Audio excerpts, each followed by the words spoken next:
Hey everyone, welcome to our LinkedIn Live today. We're excited to share with you our top 5 marketing tips for title agents. Just a heads up that this meeting is being recorded. This recording is the exclusive property of Real Estate Closing Path. All video files and commentary shared during this session belong to RECP and may be used in future trainings or marketing promotions. Our intention is to represent you in the very best light. And just a little bit about who we are. We are the third branch in a suite of organizations owned by Marianne Harris. She started in the industry over 20 years ago with a company called Positively Balanced, which handles third-party escrow account reconciliation. Then in 2020, she launched Positively Closed, which provides remote closing support solutions if you're ever short on staff, or maybe you want to outsource your post-closing, or maybe someone's out on maternity leave and you don't want to hire a new person. Positively Closed can bring some temporary support. And then we are Real Estate Closing Path. We are the third branch, and we handle all the training and education in all aspects of the closing process. And from time to time, we assist with job placement as well. You can find us on all the different social media platforms: LinkedIn, YouTube, Facebook, TikTok, Instagram, etc. So wherever you are, we hope you'll look for us, Real Estate Closing Path. And then you can keep on top of what we're doing. And lately we've been focusing on the different training workshops that you see listed here. We can provide all of these as lunch and learns. And yes, we're excited to announce that all of these are GREC approved, which means realtors can get your continuing education credits through us. And we invite you to check out our calendar on our website for your future training needs. And today's session will be brought to you by Pier Boulogne-Glavin. She's our head of marketing and assistant trainer. And Pierre, I'll let you say hello. Hi, everyone. My name is Pier Boulogne-Glavin. As Janis said, I am head of marketing with RECP here.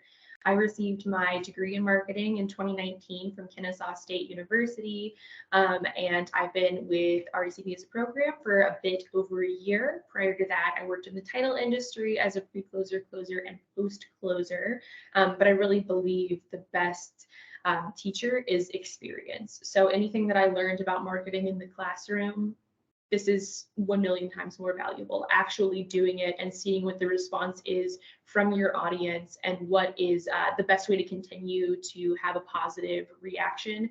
That's how you actually learn in this industry. So I'm super excited to talk with you guys today and just give a little bit of insight on where I think marketing is best suited in this industry. That's great. I love what you said, that experience is the best, educator out there. I have a quick question for you. Since you've been a pre-closer, closer, and post-closer, do you have a favorite of the three? Yeah, actually, and I know our lead educator, Sandi Donaldson, would disagree with me here, but I prefer pre-closing out of all of the processes, just because closing is a really major responsibility. And to me, that was anxiety inducing to be in charge of such an important role, which is the money. Pre-closing, I think there's a lot of moving parts. Obviously, you have to juggle a lot, but more things are easily fixable because it's before you're getting to the table. So pre-closing is my preference out of those three. Gotcha. Good to know. Good to know. All right, moving on. Again, we're excited to hear what you have to share with us today. You can see a list of the table of contents. We'll be talking about brand identity, networking, social media, reviews, tools of the trade, and self-analysis. So really looking forward to your insights here. And let's move on and start with brand identity. Yeah. So brand identity, we're talking about who are you? What makes you unique? So we see this little person in the graphic. What is differentiating them from everybody else? I'm going to reference Sandi once again, who references, I think his name is Charlie Pride, and has a song of "All I Have to Offer You Is Me," and that is the truth, because all of the different businesses in the title industry were completing the same function, home closings. but what differentiates you, what makes people want to come to you, what relates them to you, and makes your business unique enough to be able to bring in people. And then what are the core values of your business? So when I'm talking about core values, it cannot be the core value of my business is making money. All of us are money motivated to an extent. All of us work because we need to eat and, have a roof over our heads. So we all want to make money, but that is not a very good core value of your business because it's a very thin motivator. Obviously, we're all money motivated, but having an actual reason for being, for your business to have an intention, that is the core value of it. So if you really want to help first-time home buyers, that's going to be one of the core values of your business. Or if you're trying to reach the bilingual community, if you speak 2 languages, that might be part of the core value of your business, and also what's making you unique in the industry. That's your unique proposition to be able to offer people. And then let's also think about who our target audience is. There's a lot of overlap of the target audience. Obviously, there are a lot of different title agencies within, the local area we are here, wherever you are in the country. So we need to think about, geographically, where are people located to us and who do we need to be putting our most effective marketing towards, but also in terms of the people we're trying to attract. So people that we like working with, people that are suitable for our personality. Obviously, it's, we can't get too super specific. I only want to work with people who don't want to talk on Tuesday nights and only like Italian food. Like, that's obviously way too specific. But if we think about in general terms, if I'm more of an introverted, quiet person, why don't I try to attract more introverted, quiet people? Because maybe that's an untapped audience, and it's also somebody that I can relate to. So it comes from an authentic place. And that is the most important part about brand identity, and the reason why we harp on it. It's not because it's just a fun buzzword for people who work in marketing. It's because it creates that authentic reason for being why you're here, and then it will come so much more naturally to you. Yeah, I like how you said that, and identifying your core values is so important, and realizing that your unique mix of personality and characteristics will be exactly what speaks to the right people that you want to work with. So that's a really great starting point, being clear about who you are and putting yourself out there. Yeah, good. All right, next slide. And this one says, when it's authentic, it will come naturally. Do you want to say anything more about this? I mean, that's just what it is. When you come from a place where it is true to who you are, so it's coming from your internal core values, then it's so easy to put it out there. You don't have to think about it. It's not hard work for you to be able to create these different things to put out on your social media channels, or when you're emailing somebody. You're not putting on a face of who you want to be. A lot of the imaging of a lot of the title industry is like a very polished, elegant, clean look, which, I mean, that's great. If that's something that's authentic to who you are and you can really put that out there because it resonates with you, perfect. But if that's not really who you are, it's very difficult to create marketing materials that speak to that, because that's just not what you have to provide to the industry. So just think about the authenticity that you have. There's room for all different types. If you are kind of zany, quirky, make that your strength. Put that out there, because that's what is going to differentiate you from the pack. Right. Good. That's well said. So I believe, as you do, that there's a lane for everybody, like you said, whether quirky or if you're more the shy type. And don't you think people can see through the facade? If you're not being genuine, that's usually really easy to see. Absolutely. Absolutely. Own it. Good. All right, let's talk a little bit about networking. I know this is kind of one of those words that just instills fear in me. I'm not the networking guru. I'm not somebody who just so everybody knows, I am a self-proclaimed introvert, but make networking work for you. So think about the people that you already know. Look for events that you can attend. Look on Alta forums, look on the State Bar website, look and see what's going on near you.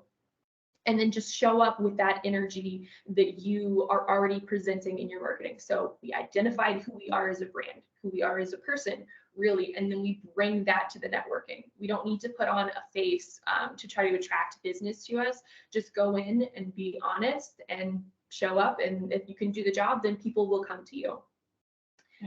Good. Also thinking about where we can provide value. So that really is our purpose for being here. What can we provide to others? What can we bring to them to make them want to come back to us? It is kind of a cyclical, we are all helping each other in this industry. Networking is also the place where we're going to meet our fellow peers in the title industry. So people we might even be thinking of as our competition. Those are the people we need to be making friends with, because those are now your resources. When you have a question, you can ask people who are also new to it, or people that are more established. If they have, an overflow of business here, they might send it your way, and then vice versa. Or if you know somebody that specializes in foreclosures, etc., you'll know that person to send it to, and you're creating these great relationships, which is so important in this industry. You don't need to be the lone wolf trying to reinvent the wheel. You can have connections with everybody, and there's room for everybody at the table here. Yeah. I really love how you said that there's room for everybody, that it's about building those relationships and building for the long term. And again, if you're new and getting started, there just might be someone in the room who can be that mentor, or again, kind of have some shared networking from time to time. So really good insights there, Pierre. All right, let's talk about social media, whether you love it or hate it. It's a fact of life. Right. So is it necessary? Is it a necessary evil? I like to say. Just long story short, yes, it is necessary. In some way or another, you need to have a social media presence, for no more than the fact that it makes you look alive and provides credibility to your business. Just to have that catalog for people to look into and see that you are consistently posting here, that you're wanting to interact with your community, that you're putting out what your services are, that it just provides credibility to your business to be online for people to see so easily. So I'm going to give you a little bit of an analogy when we're thinking about all of the different applications that we could be using in terms of social media. If you know anything about sewing, you would have two bits of fabric, two pieces of fabric, and then we have a needle that goes between the fabric to hold it together. So we're thinking of us as one fabric and our audience as the other fabric that we're sewing together.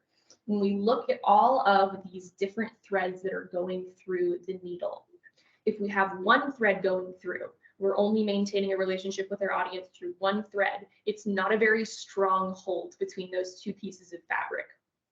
If we have 7 threads going through the needle, we can't even pull it through the fabric. It's not even going to start going. It's overwhelming and it's unsustainable. We can't keep up with that. But maybe we pick 3 threads, and that would be a really strong hold between those pieces of fabric. So maybe one of those threads is going to be a really active presence on Instagram, because maybe that's a platform you really like using. So you're going to attract people who also like using that platform. And then you're sending consistent email campaigns. We're going to talk about email campaigns in a little bit, but that could be another thread that we're keeping up with.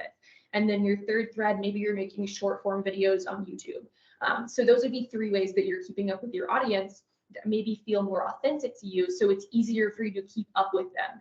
If you're trying to do everything everywhere, especially places that you're not familiar with and don't use, you won't keep up with it. It's not sustainable. I would recommend having a page for at least Facebook, Instagram, and LinkedIn, just because if people are looking you up on those platforms, they can see that you have just an existence there, even if it's only a couple of posts. And you can always put the link to your website in the biography of those different applications, so that people have a way to find you, and you can generate more website traffic that way. As far as how often to post, it doesn't need to be a full-time job. A couple of times a week would be sufficient, especially when you're just starting off. Just really, once again, making it look like we're alive here. So I have a question, because TikTok, a lot of people think, well, that's just for the kids. Would you really use TikTok to promote your business? Yeah, honestly, TikTok, So many people are on it, especially agents. So that's the business we're trying to attract, agents coming in. So if you're going to the place where not many people have already tried to establish a marketing presence there, so maybe there aren't a ton of title agents on TikTok right now, but there are a lot of agents that you could be marketing to. That's your untapped market that other people haven't looked into yet. So yes, there's more than just kids on there. And two, it's a great way to jump into something that everybody else isn't already doing. Good. Good. I also have a question about Instagram. I know it's pretty common for agents to like post the big photo when there's the closing on the house and you've got your couple and usually maybe some kind of key or sign or something to celebrate. What are some other type of posts that they could be putting out there? Yeah, well, definitely that's a classic to be able to have a space where your agents can take photos with their clients, because that's happy for everybody. It looks great for your business, looks great for their business.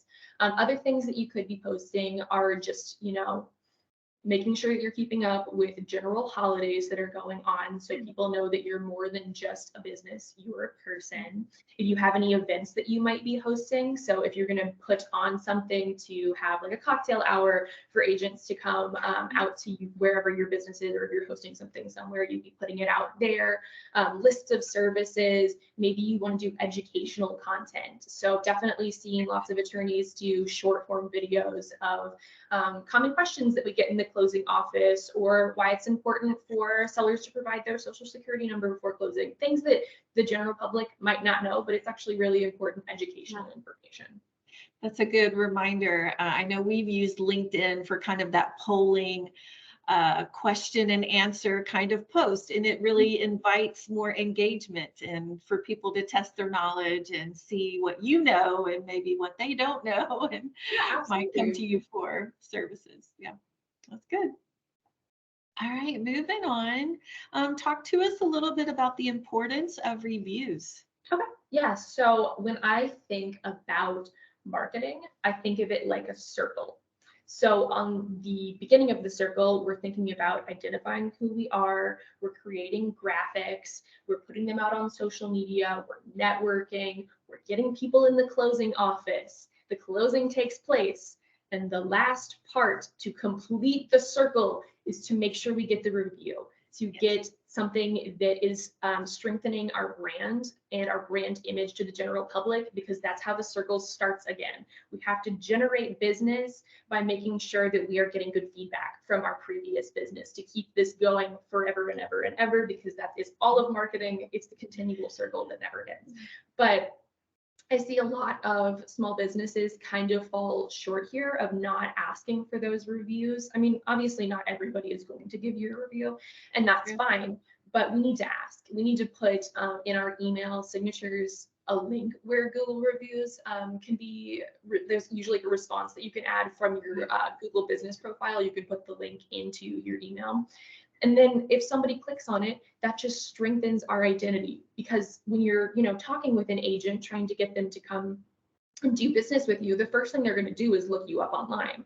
And if you have no reviews, or maybe like one fake review on Facebook from those weird bots, that doesn't look very good for your business. You definitely want to be generating a good backlog of all of the different clients you've had in the past who maybe you're going to give personal accounts on how helpful you were, or how much they enjoyed certain parts of what you do.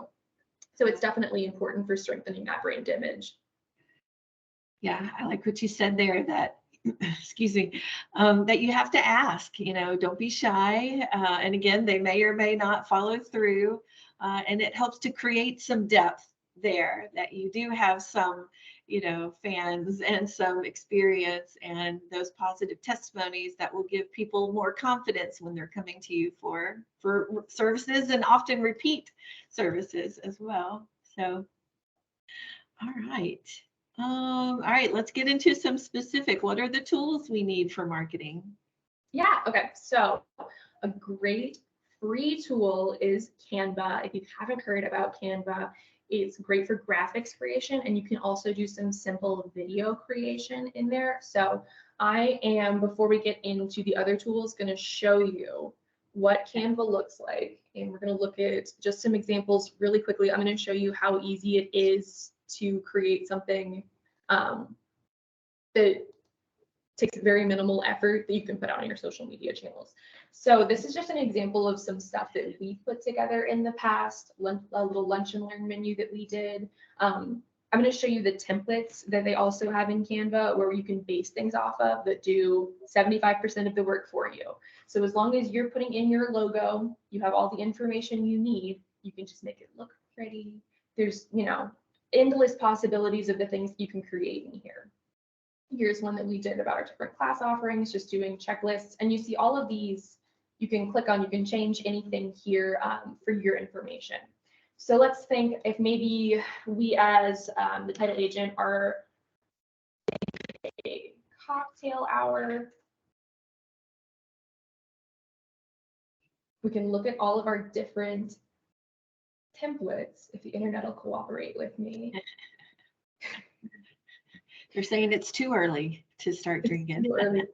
So we can see if I just type in cocktail hour or any number of different keywords, you can type in whatever you want here. Anything that they have on their website as a template that includes those words is going to pop up.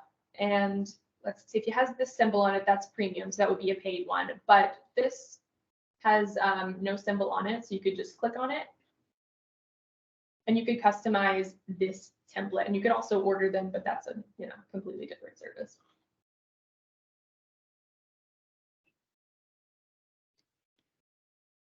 Love this. We get to see Pierre in action. So you see it has all of their just pre-populated information. You can change out anything you want. Title, agency, mixer. And then, just send this out on your social media channels. You can make it look like a professional did it. Now you're the professional. And it just looks so much better than if you were just, typing out a Facebook post of, hey, everybody, show up here X time. This just provides another level of credibility to your business. When we think about marketing, even though, this is all just, it's aesthetic in a way. It does provide credibility to who you are, that you have a solid brand image. So we're using our brand colors, incorporating our logo. It really just solidifies who we are, and it goes back to who we identified who we were at the beginning. I love this. So really for very little time, because these are already kind of pre-designed for you and little to no money, you can put these kind of marketing promos out there. That's really Absolutely. good to do. All right, are we going back to the slides, or do you have any other? Let's go back and talk about the other tools that we've got going on. Okay. Thank you, appreciate it. Yep. So other tools, Hootsuite is probably the big player in terms of social media scheduling. So what that means is that you could pre-populate in whatever posts you wanted to go out for, months in advance. You could just plug these graphics in there, and then it would automatically send them out to any social media that you use. That is definitely a paid service. So you have to weigh if that's worth it to you or not yet. Maybe as your business grows, you have less time to focus on marketing. You're getting more business, spending more time at the closing table. That might be more worth it at that point in time to pre-schedule out your posts. So it's not something that you have to worry about every day or just whenever your posting schedule is. But it is a great tool. And there are lots of different social media scheduling platforms. You can just look them up. There's probably like 1,000 different ones, but Hootsuite's probably the big player there. Also using MailChimp or other sort of email campaign services to keep in touch with your audience. So when we're networking, we're doing all that hard work to make sure that we are creating our connections with our agents or whoever else we're doing business with. It's important that we continually keep up with them. I know nobody likes getting a bunch of spam email in their inbox, or maybe you're busy with a bunch of other things and you're like, oh, I don't want to be looking at this, but it is important to keep your name in front of the people you want to be working with. So put in information that's not just of, give me your business, I want to make money. Put information in there that's educational to people, or if you have events going on, or just general check-in with people. It's just important to keep the human connection going, because that is the strength of the relationship. Being able to do good business with somebody, obviously that creates a strong relationship, but that human to human connection is really what solidifies and keeps people coming back to you. Also, I would recommend getting on the Alta title industry forum. Just there are a lot of people here who have years and years of experience. You can ask questions there. You can see what questions other people are asking. Events might come up there that you can see. It's just a great way to stay in touch with a lot of things that are happening in the title industry. If you are in the Southeast, there's also the SLTA, etc. Just look up what is available near you because that is your resource. Also, if you do not have a website at this point in time, it's time to make a website. It's so important to have this presence. If you have all of the other things, social media channels going great, you're having reviews on those, etc., and on your Google business platform, that's great. But if you don't have a website for people to come back to, it just doesn't seem like you have everything together. It's kind of that really big puzzle piece that everything needs to branch off from. So that might have, you know, a landing page about you, kind of give some history of your education, your background, what your specialties are. You would definitely want to focus this around what you've identified as your brand identity, making sure to use your branding colors and your logo, everything here. And then we give some information. So a lot of different title agencies include a blog on there if they want to continually update their clients with information that's coming out or just their thoughts about what's going on in the title industry. Some different title industries put their wiring instructions on their website behind a portal. There's just, you know, lots of different options for you there, but it really does, once again, provide that credibility that you know what you're doing and you are on the cutting edge. You're here as the forefront of what's going on in the title industry to make sure that you have all those components going on. That's great insight. So I have a question for you. I don't know if you'll know the answer, but I'd be curious to hear your opinion. So someone who is new, a new attorney and starting out and really wanting to create their brand and build their public platform, like what kind of money investment are they looking at just to get started with things like Wix or MailChimp? Do you have an estimate? Well, here's the thing. With all of the different platforms, there's an ability to do it for very little, but you have to understand that you're paying for very little. So in terms of Wix, they do have, or at least they used to, I believe they still do, free options to be able to set up your website, but you'll always have a Wix domain. So it would be, you know, yourname.wix.com, which it's up to you if that would take away from your brand image enough to be willing to pay for the domain or not. I don't know if WordPress works the same way. There are, you know, lots of different options for website creation these days as well. Wix is just one of the big players. And then the other additional add-ons, Canva, free. I wouldn't suggest just, you know, jumping headfirst into Hootsuite if you don't need it at first. MailChimp, I think, has a free or minimal cost option for startup.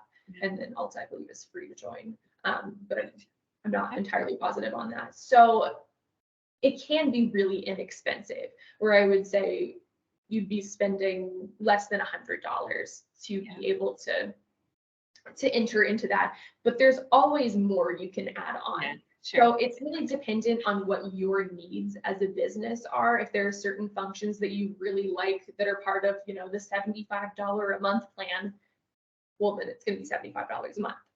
But it's kind of just dependent. I think you can do it for very inexpensive when you're just dipping your toe in it. We have a comment. Yeah.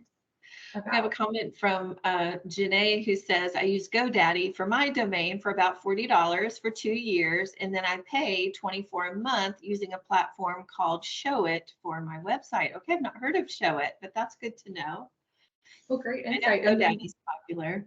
Go ahead. And that to me is a pretty low entry level to be able to, I think you're getting a lot for what you're paying on that. So thank you for that insight, Janis. I really appreciate that. Well, then my next question, Janis, if you want to answer, have you found it to be user-friendly? Like, was it easy to build and create the website the way you wanted it to look, or did you feel like you needed someone to do it for you?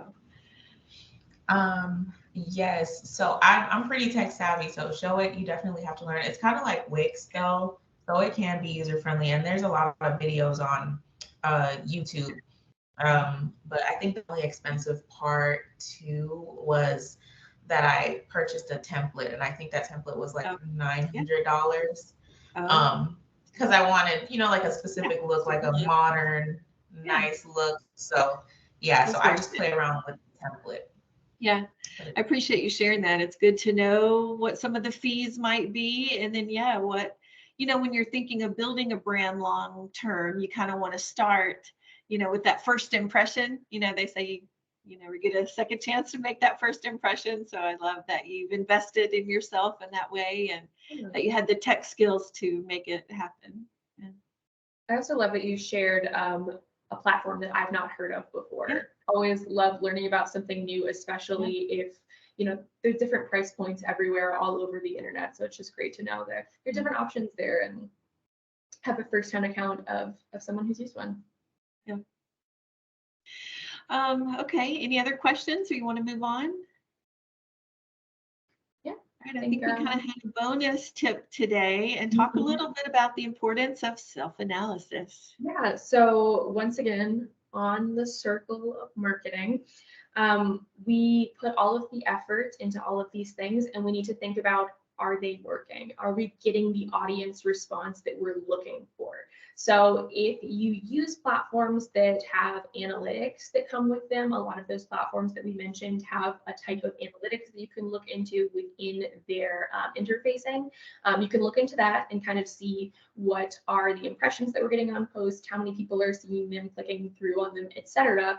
If we're not paying for those things, we can still just look at our posts and see, how many people are commenting on them? Are we getting calls? Are we getting emails? Is business increasing the more I do this, essentially? And if it is not correlating to the amount of effort that you are putting into one area or another in your marketing, then redirect it. It's no point in just continually putting forth effort into something that's really not creating a return for you. So just thinking about and looking at internally, if it's coming from an authentic place and it is actually creating and generating revenue for you, then it's a great success. And if it's not, then we're going to redirect. We're going to go into a different direction and see what we can do to actually create successful marketing campaigns. That's good. Yeah. Self-reflect. Be willing to try something new, be willing to let something go if it's not working. What are the more popular posts where you get some engagement or, so good to reflect a little bit. Another good tip. I think we're coming to the end of our presentation here today. I don't know if anyone in the room has any other questions for Pierre while we have her attention. Pierre, I don't know if you have any final words that you want to share with us. Just go forth. I know I've harped on it a million times now, but you are enough. Whatever you have to bring to this industry, it is more than enough. People will come for you because of what you have to provide to them. It will be a mutually beneficial relationship between the people that you work with. So just go forth with confidence, and there is room for you. That's good. There's room for you, and you are enough. And we all start somewhere and we grow from there. That's good. Well, thank you so much, Pierre, for all of your insights today. We really appreciate you sharing with us. Just a reminder that you can follow us on all the different social media platforms, wherever you like to hang out. And if we can ever assist you with any other future training, we would be happy to do so. Please check our website. And we will be back in January with some RECP updates and what we have been up to in 2023 and what we're looking ahead for in 2024. So again, thank you for your time and attention. We hope you all have a great day. Thank you, everyone.